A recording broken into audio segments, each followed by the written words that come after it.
Alright, nice day and a good opportunity to show some Monster Hunter Now clips in terms of what's changed in comparison to some of the other games.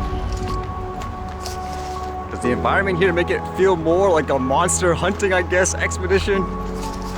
So to start off, I thought I'd show you how just my general day is when I'm playing this game. I've always been walking around for the most part when I'm playing.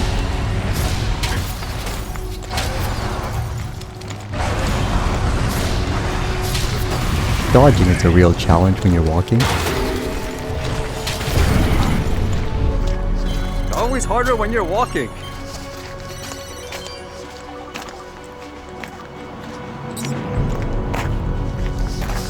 Although here's an easy way to deal with it, which is a good reason to have, I guess, a variety of weapons.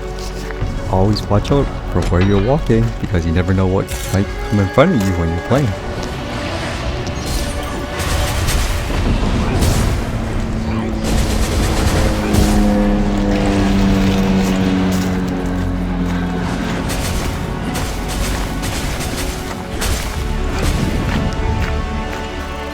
That wouldn't have been a good idea to keep staring at the screen while I was walking that time.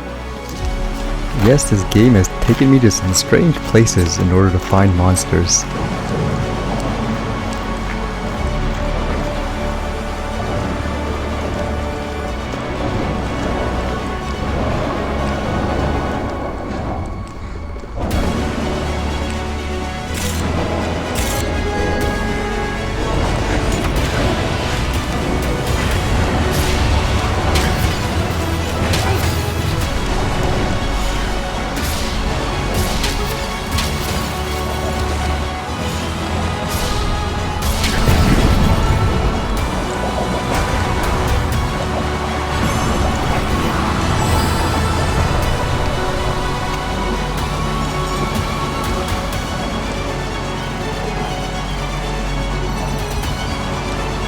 And just like that, the season ended and a new season started.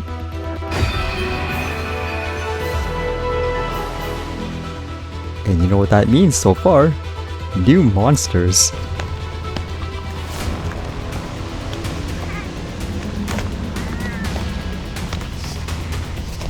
I actually wasn't expecting it to change that fast.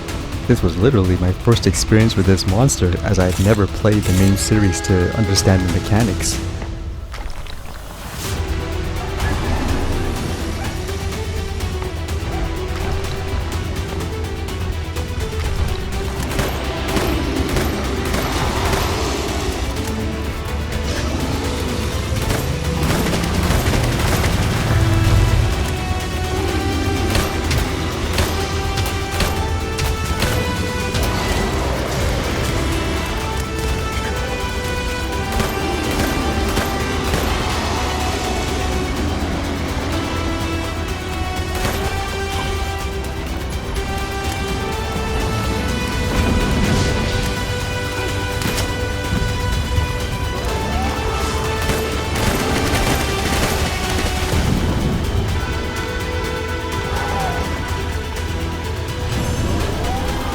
I had no idea where to hit or anything while I'm still walking.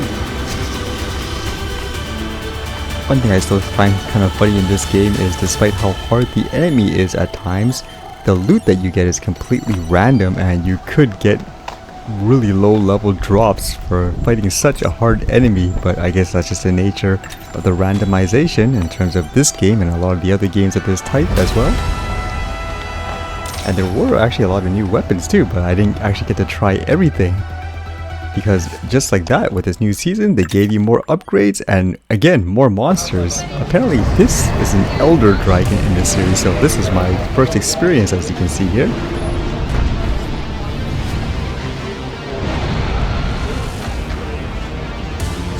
Right, first try. I personally enjoy these parts of the game a lot as you get to play with people from around the world regardless of where you are.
the heck? I'm gonna have to study that a bit later on to find out where his weak point is afterwards. 2 bars of HP too.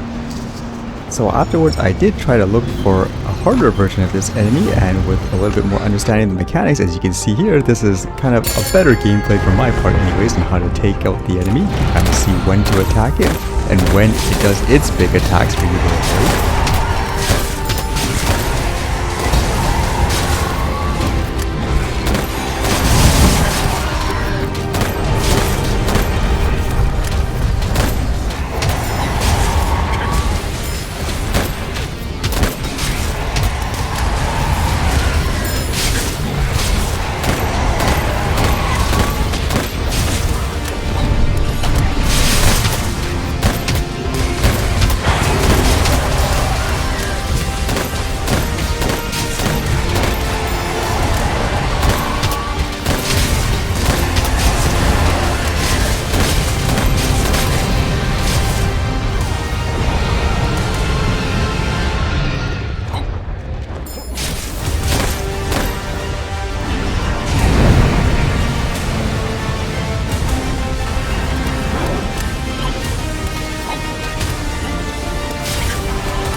That was a great example, I thought, in terms of how people could have a different type of weapon, a different setup, but you can basically battle in a teamwork environment to take the enemies down. It's really fun, again, just to play with other players. Now, while that was very action-oriented, they actually introduced a lot of features in terms of being able to play with people on your friends list, which I thought was fantastic. So there's these new quests, for example, every week where you can actually party with people in your friends list to do things such as collect items on the map, and if you guys complete the goal, then you can actually get more rewards. Or it could be, for example, defeat a certain amount of enemies. It's fantastic in my opinion in terms of an addition. They also introduced this new system here called Driftsmelting, where when you defeat enemies, they drop these stones, and with these stones, if you walk, for example, 5 kilometers, you can unlock new defensive and offensive skills. Think of it like incubating eggs in Pokemon Go. And you get the skills at random, like here you can see I got a defense boost for walking the distance, and then this one gave me sleep resistance. Wasn't ideal, but sometimes you get exactly what you want. Like here, I got the thunder attack, and with that I was actually able to complete one of my builds. I got a level 5 attack power on my light bow gun, which was originally impossible, so it's fantastic where they actually introduced more walking mechanics. And if you actually walk a lot, you can actually get these items, or they're called drift gems, and they give you a 1 in 3 odds of getting the skill that you want. So I thought this would be a great review so far of my time playing this game, and it just goes to show you what their other games could be like and how all of them seems to have a different approach. Either way, depending on what your style is, as long as you're getting outside, I suppose, then it's great. And with that, I guess I'll leave it off by showing this last battle here, which I actually played with people locally, which is a great feature in this game in my opinion, where hopefully you'll see things like this in their other games as well.